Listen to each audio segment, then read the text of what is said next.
বাংলাদেশের শেষ নবাব এই মুহূর্তে জিম্মি দশায় জিম্মি রয়েছেন। তিনি জিম্মি থেকে বলছেন, কে দেবে আশা, কে দেবে ভরসা। এই কথা শুনে তার সেই সৈনিক তার সিপাহসালার পক্ষ থেকে তাকে রক্ষা করার জন্য ছুটে গেল। তার সেনাপতি গিয়ে বলছে, যাব না, আপনার জন্য শিরোধার্য, আপনার হুকুম পালনের জন্য আমরা সর্বদাই প্রস্তুত। আপনি কোনো প্রকার পদত্যাগ করবেন না, আপনাকে এই জিম্মি দশা থেকে আমরা মুক্ত করব। কোনো অবস্থাতে আপনাকে আমরা হারতে দেব না, আপনাকে হারাতে চাই না। বলছিলাম আমাদের বাংলাদেশের বর্তমান রাজনৈতিক প্রেক্ষাপট নিয়ে। আমরা গতকাল রাতে অনেক নাটক দেখেছি, অনেক উৎকণ্ঠায় অনেকের রাত পেরিয়েছে, দিন হয়েছে। আমাদের বাংলাদেশের এই অন্তর্বর্তী সরকারের প্রধান উপদেষ্টা ডক্টর মোহাম্মদ ইউনূস পদত্যাগ করতে চাচ্ছেন। তিনি পদত্যাগ করবেন বলে নীতিগত সিদ্ধান্ত নিয়েছেন। এই কথাটি আমরা প্রথমে ভেবেছিলাম গুজব। পরবর্তীতে এনসিপির নেতা সেই সেনাপতি নাহিদ ইসলাম প্রকাশ্যে বলে দিলেন, বিবিসি বাংলাকে ডাকডুল পিটিয়ে বললেন যে আমাদের বর্তমান অন্তর্বর্তী সরকারের প্রধান উপদেষ্টা ডক্টর মোহাম্মদ ইউনূস পদত্যাগ করতে চাচ্ছেন। এই নিয়ে নানান গুঞ্জন, নানান কথা এই মুহূর্তে চারদিকে শোনা যাচ্ছে। কেউ কেউ এই বিষয়টিকে প্রহসন হিসাবে উল্লেখ করছেন, নাটক হিসাবে উল্লেখ করছেন। কেউ কেউ বলছেন এই অন্তর্বর্তী সরকার এই মুহূর্তে নতুন একটি ডিজাইন করতে যাচ্ছে, সেই ডিজাইন বাস্তবায়ন করার লক্ষ্যে নতুন একটি নাটক জাতির সামনে হাজির করেছে, সেটি হলো পদত্যাগ। এই যে অন্তর্বর্তী সরকারের প্রধান উপদেষ্টা ডক্টর মোহাম্মদ ইউনূস, তিনি যে পদত্যাগ করবেন তার কারণ হিসেবে তিনি উল্লেখ করেছেন, সেই সেনাপতি জানিয়েছেন, নাহিদ ইসলাম জানিয়েছেন যে তিনি এই মুহূর্তে জিম্মি আছেন। তাকে যেভাবে জিম্মি করা হচ্ছে, যেভাবে আন্দোলন করা হচ্ছে, যেভাবে সেনাবাহিনীর পক্ষ থেকে তার বিরুদ্ধ জ্ঞাপন করা হচ্ছে, তাতে তিনি বাংলাদেশে আর কাজ করতে পারবেন না। তিনি তার পূর্বের জায়গায় ফিরে যেতে চান, তিনি বিদায় চাচ্ছেন। কিন্তু এর পিছনে অনেক রাজনৈতিক খেলা রয়েছে, মেটিকুলাস ডিজাইন রয়েছে বলে অনেকে মনে করছেন। অনেকেই বলছেন এই অন্তর্বর্তী সরকার এবং সেনাবাহিনী এই মুহূর্তে মুখোমুখি সাংঘর্ষিক অবস্থানে রয়েছে, যার কারণে এই অন্তর্বর্তী সরকার এই মুহূর্তে কোণঠাসা, তাদের পায়ের নিচে মাটি নেই। এই জন্য তিনি পদত্যাগ করতে চাচ্ছেন, প্রধান উপদেষ্টা পদত্যাগ করে বিদায় নিতে চাচ্ছেন। এই যে ঘটনাটি, সেনাবাহিনীকে নিয়ে অনেক আলোচনা সমালোচনা বেশ কয়েকদিন আমরা শুনেছি, দেখেছি। আমাদের বাংলাদেশের সেনাবাহিনীর প্রধান ওয়াকারুজ্জামান কিছু সিদ্ধান্ত জানিয়ে দিয়েছেন। সেই সিদ্ধান্তগুলো সরাসরি অন্তর্বর্তী সরকারের সিদ্ধান্তের বিরুদ্ধে দাঁড়িয়েছে। এই যে মানবিক করিডোর এবং সমুদ্র বন্দর, এই নিয়ে যে একটি টানটান উত্তেজনা ছিল, তার পরিত্রাণ ঘটিয়েছেন সেনাপ্রধান। যার কারণে অনেকে বলছেন সেনাবাহিনীকে বিভিন্নভাবে প্রশ্নবিদ্ধ করার জন্যে, সেনাবাহিনীকে জনসাধারণের বিপক্ষে দাঁড় করানোর জন্য এই মুহূর্তে পদত্যাগের নাটক সাজানো হচ্ছে। অন্যদিকে কেউ কেউ বলছেন এই অন্তর্বর্তী সরকার প্রধান উপদেষ্টা ডক্টর মোহাম্মদ ইউনূস যে পদত্যাগের সিদ্ধান্ত নিয়েছেন, এই কারণে যে তিনি একটি সিম্পিতি অর্জন করতে চাচ্ছেন, সাধারণ মানুষের মস্তিষ্কে আঘাত করেছেন, যেন সাধারণ মানুষ তার পক্ষে দাঁড়ায় বা তাকে রক্ষা করে। কেউ কেউ বলছেন এটি এনসিপি এবং অন্তর্বর্তী সরকারের একটি মেটিকুলাস পরিকল্পনা। সেই পরিকল্পনাটি কি? এটি খুবই গুরুত্বপূর্ণ বিষয় আমার কাছে মনে হয়েছে।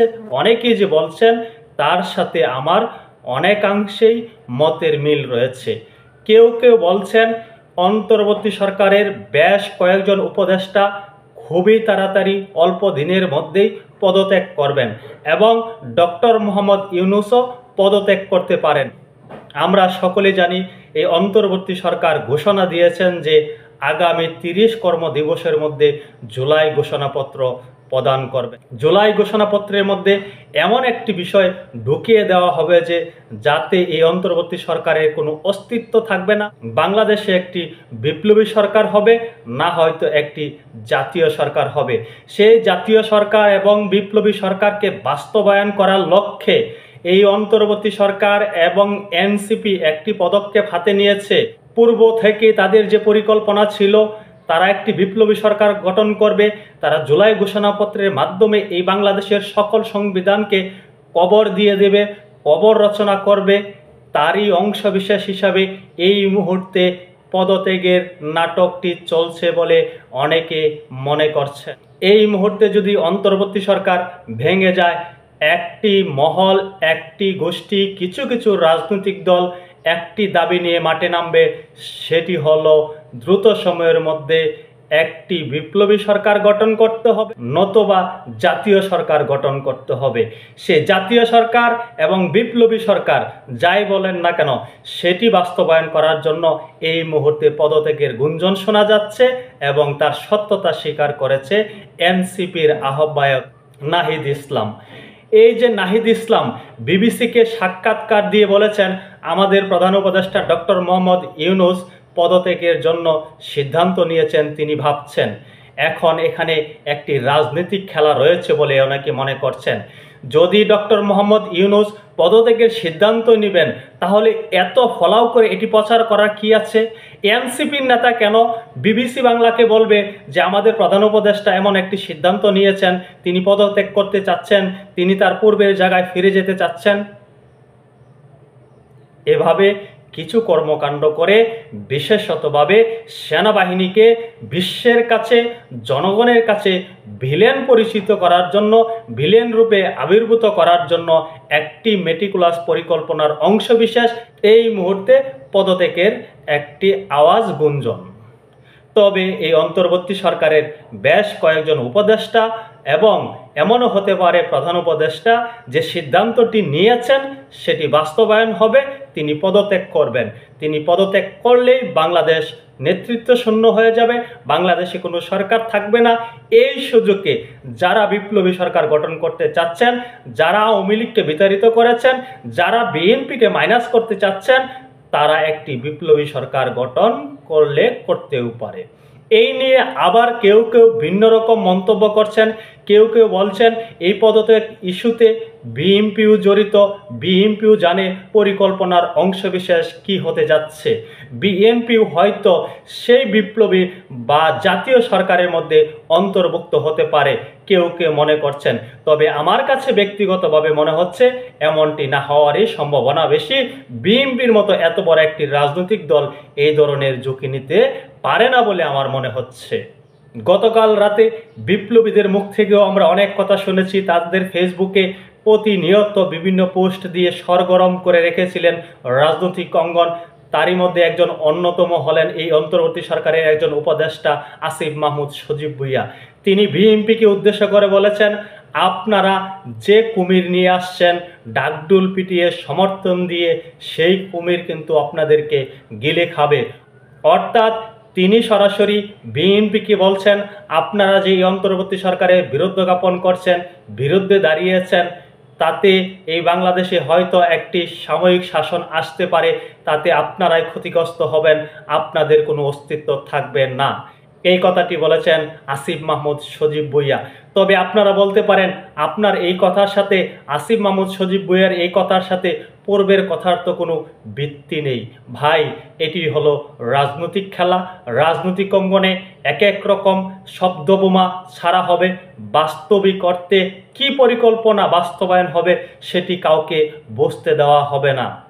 এই যে এই মুহূর্তে অন্তর্বর্তী সরকার এবং আমাদের বাংলাদেশের দেশপ্রেমিক সেনাবাহিনী যে মুখোমুখি অবস্থান নিয়েছে, অনেকেই বলছেন এই সেনাবাহিনীর কারণেই, সেনাবাহিনীর হস্তক্ষেপের কারণেই, সেনাবাহিনী যেভাবে এই অন্তর্বর্তী সরকারের সাথে দ্বিমত পোষণ করছে, এই অন্তর্বর্তী সরকারে কোনো পরিকল্পনা বাস্তবায়ন করতে দিচ্ছে না, তার কারণে অভিমান নিয়ে এই অন্তর্বর্তী সরকারের প্রধান উপদেষ্টা ডক্টর মোহাম্মদ ইউনূস পদত্যাগ করতে যাচ্ছেন।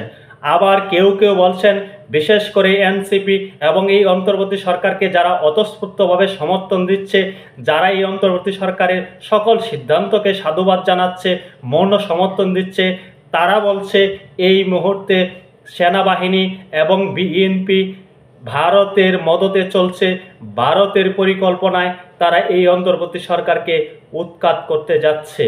যাই হোক, বর্তমান যে ঘোলাটে পরিস্থিতি কি হবে, কি হতে যাচ্ছে, এটি একেবারে স্বয়ংসম্পূর্ণভাবে বলা মুশকিল, কোনো অবস্থাতেই বোঝা যাচ্ছে না। তবে একটা কিছু ঘটতে যাচ্ছে বাংলাদেশে, সেটি কিন্তু সুস্পষ্ট। সেটি বাংলাদেশের জন্য কতটুকু কল্যাণকর হবে তা নিয়েও নানাবিধ প্রশ্ন রয়েছে। যাই হোক, এই মুহূর্তে অন্তর্বর্তী সরকারকে রক্ষা করার জন্য, ভরসা দেওয়ার জন্য আমাদের এনসিপি মাঠে নেমেছেন।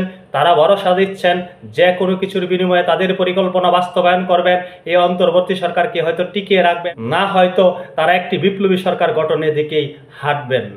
দেখা যাক কি হয় আমাদের বাংলাদেশে। সকলে ভালো থাকবেন, সুস্থ থাকবেন, নিরাপদে থাকবেন এবং কোনো গুজবে কান দিয়ে কোনো প্রকার উদ্ধত্যপূর্ণ আচরণ করবেন না, কোনো প্রকার হঠকারী সিদ্ধান্ত নেবেন না, সেই অনুরোধ ব্যক্ত করে এখনকার মতো বিদায় নিচ্ছি। আল্লাহ হাফেজ।